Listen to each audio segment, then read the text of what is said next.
बंद मकान के बाद अब मंदिर को भी बनाया निशाना, इलाके में दहशत। इलाके में लगातार बढ़ रही चोरी की घटनाओं से अब भगवान के मंदिर भी सुरक्षित नहीं रह गए हैं। बंद मकानों के ताले तोड़कर चोरी करने के साथ साथ अब मंदिर के दानपात्र को तोड़कर भी चोरी की वारदात को अंजाम दिया गया है। ये घटना सालानपुर थाना के रूपनारायणपुर फाड़ी अंतर्गत हटाट कॉलोनी की है। एक ही रात में लगातार हुई इन चोरी की घटनाओं से पूरे इलाके में दहशत और आक्रोश का माहौल है।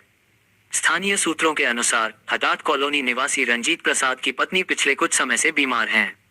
इलाज के लिए दंपति फिलहाल दिल्ली गए हुए हैं।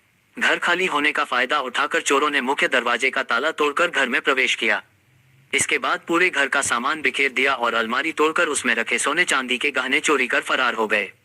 चोरों ने केवल घर को ही नहीं बल्कि पास स्थित बजरंगबली, शिव एवं काली मंदिर को भी निशाना बनाया। रंजीत प्रसाद के घर के बगल में स्थित इस मंदिर में काली मंदिर और बजरंगबली मंदिर के दानपात्र रखे थे, जिन्हें वर्ष में केवल एक बार खोला जाता था। चोरों ने दानपात्र तोड़कर उसमें रखी पूरी नकदी लेकर फरार हो गए। रंजीत प्रसाद के साले रिंकू साहू ने बताया कि पिछली रात करीब 12 बजे तक सभी जाग रहे थे और तब तक सब कुछ सामान्य था। सुबह उनकी मां ने देखा कि रंजीत प्रसाद के घर का मुख्य दरवाजा खुला हुआ है। शक होने पर जब वे घर के अंदर गए तो देखा कि पूरा सामान अस्त व्यस्त पड़ा है और अलमारी टूटी हुई है।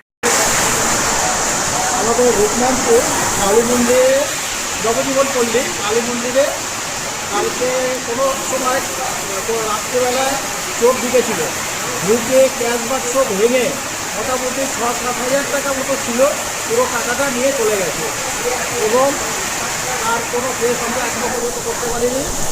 দয়া করে এটা আপনারা যেভাবে হোক ব্যবস্থা করুন, চোর ধরার ব্যবস্থা করে দিন। কি হয়েছে? হয়েছে আজ ভোরবেলায় আমার মা, এটা আমার দিদির বাড়ি, দিদির ক্যান্সার পেশেন্ট, দিদি বাইরে গেছে ট্রিটমেন্টের জন্য, তো ঘর বন্ধই থাকে।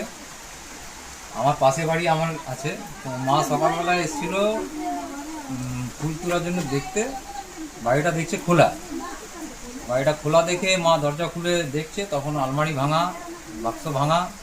এই তারপরে এখানে করেছে আমাদের পাশে মন্দির আছে, কালী মন্দির আর শিব মন্দির, ওখানেও দানপাত্রটা ভেঙে ওখান থেকে যত পয়সা ছিল ওটা সব নিয়ে গেছে। কি কি চুরি গেছে? এখানে তো দিদির কানের আর নাকের ছিল, আর ভাগ্নির পায়ের তরা ছিল, গণেশ লক্ষ্মীর রূপোর ছিল, আর আপনার কয়েন ছিল, ধনতেরাসের টাইমে যে কয়েনগুলো থাকে না, ওটা 3-4টে ছিল।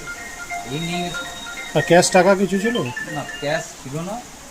এবার আমরা তো এখনো হাত দিয়ে দেখিনি, এবার দেখার পর বোঝা যাবে যে আরও কী গেছে।